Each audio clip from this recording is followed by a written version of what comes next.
दिल्ली की जनता ने शीला दीक्षित की अगुवाई वाली कांग्रेस सरकार को सत्ता से बाहर तो कर दिया, लेकिन राजधानी में कौन राज करेगा ये अब तक तय नहीं हो पाया है। दिल्ली के सीएम की कुर्सी की कमान केजरीवाल संभालेंगे या फिर हर्षवर्धन का होगा राज।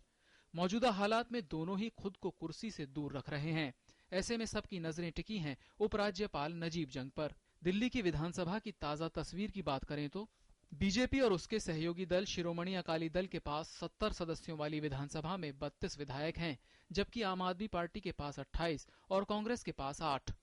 एक विधायक जेडीयू का है तो एक निर्दलीय भी विधानसभा पहुंचने में कामयाब रहा है। बहुमत का जादुई आंकड़ा 36 है, यानी सरकार बनाने के लिए बीजेपी को 4 सीटों की जरूरत है।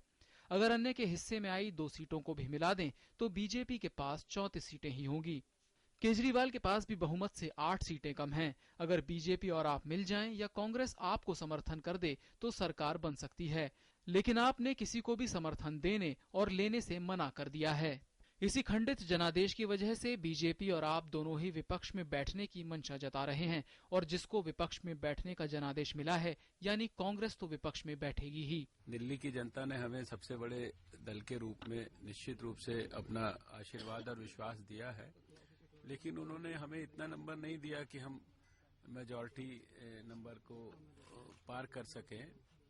इसलिए स्वाभाविक है कि हम सरकार बनाने की पहल नहीं कर सकते। हमें बहुमत नहीं मिला है, और जाहिर है, और न सिर्फ बहुमत नहीं मिला है, हम नंबर 1 पर भी नहीं है सीटों की दृष्टि से।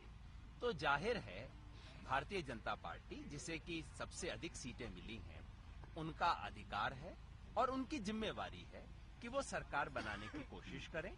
हालांकि आपके लिए जेडीयू ने अपने दरवाजे खोल दिए हैं। ने इनको जिम्मेदारी वहन करनी चाहिए। दिल्ली की जनता ने केजरीवाल को अपना मुख्यमंत्री चुना है, उन्हें रेस्पॉन्सिबली बिहेव करके मुख्यमंत्री का पद स्वीकार करना चाहिए और 1 साल तक कांग्रेस पार्टी और भाजपा को सत्ता गेम से दूर रहना चाहिए, उनको मौका देना चाहिए। हमारा इकलौता विधायक भी गैर भाजपाई की इस सरकार में वो बाहर से रह करके समर्थन करने के लिए तैयार है। अगर हम संभावनाओं की बात करें तो परंपरा के मुताबिक उपराज्यपाल सबसे बड़ी पार्टी को सरकार बनाने के लिए आमंत्रित करते हैं। ऐसे में मौका बीजेपी को मिलेगा। अगर बीजेपी सरकार बनाती है तो उसके पास बहुमत के लिए 4 सीटें कम हैं। ऐसे में या तो वे जोड़ तोड़ करे या फिर सरकार बनाने से मना कर दे। अगर बीजेपी सरकार बनाने से मना कर दे तो आम आदमी पार्टी को उपराज्यपाल सरकार बनाने के लिए बुला सकते हैं।